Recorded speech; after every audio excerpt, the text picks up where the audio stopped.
Oh, goody. All right, what's going on, everybody? Zombies here again, and today we're back with another Marvel Snap video. So in this one, got some OTA changes to review. This was the final of the OTA changes for the May testing period, and at the end we'll talk about how they mention their kind of future cadence for OTA stuff, but generally it's been viewed as a success, and it will be something that continues to happen in the game.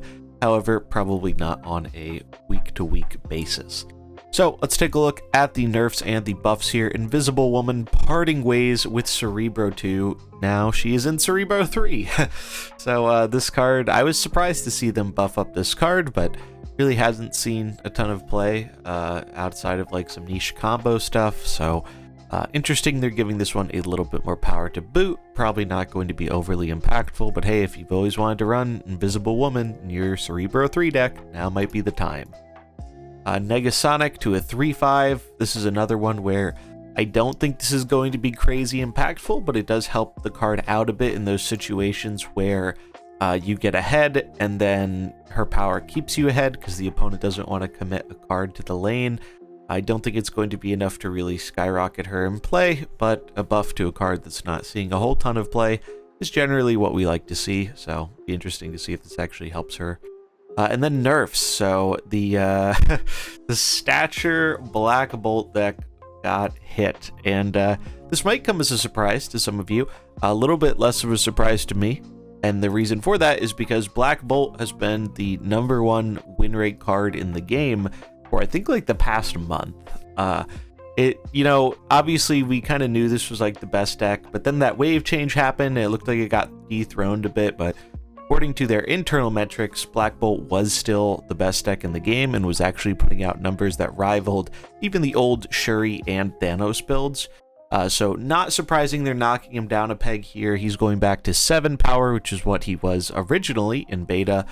They buffed him to 8 because he was really bad. They even admit nobody expected Black Bolt to become such a big meta player. I think Black Bolt is honestly pretty fine at 7 because the effect's powerful, and even with his payoff taking a small nerf here too, I still think these are good cards. Like, these cards aren't going to go away, but clearly they were outperforming like almost everything else, so they got knocked off a little bit of power. Black Bolt going to a 5/7, Stature going to a 5/6.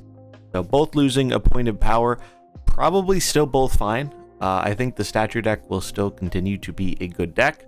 I think it's probably underplayed because a lot of people moved away from it after the wave stuff, and this is probably going to make it even more underplayed, even though there's a very good chance it's still a solid deck. So those are the 4 changes, but we had a bigger change that I think is more relevant than any of these nerfs. Maybe not the Black Bolt one, depending on how much you were seeing that. But locations. Last OTA update, they basically showed us they're not afraid to reduce the appearance of some of the more annoying locations in the game. And now they're straight up temporarily removing some. And those locations are the Sandbar, Plunder Castle, and the newly released Milano. They basically said, we don't really like the experience with these lockdown locations, especially when multiple of them are coming up in a single game, and they want to rework these 3 locations, but until they do that, they're going to be temporarily removed from the game. I think this is going to make most people happy. Maybe not if you're a lockdown player. If you like the lockdown stuff, these could sometimes be helpful, but I think most players did not really enjoy these locations in their old form, and it was especially annoying, like they said in the dev comment, when they got combined with each other and just made it really hard for you to actually play your cards. So good changes, pretty good changes overall. I'm definitely happy with them. Interesting to see what happens to the Stature Black Bolt deck, or if new people will try out the buffed Invisible Woman or Negasonic, so we'll keep an eye out for that. And then the future of OTAs. So we were getting OTAs basically every week this month.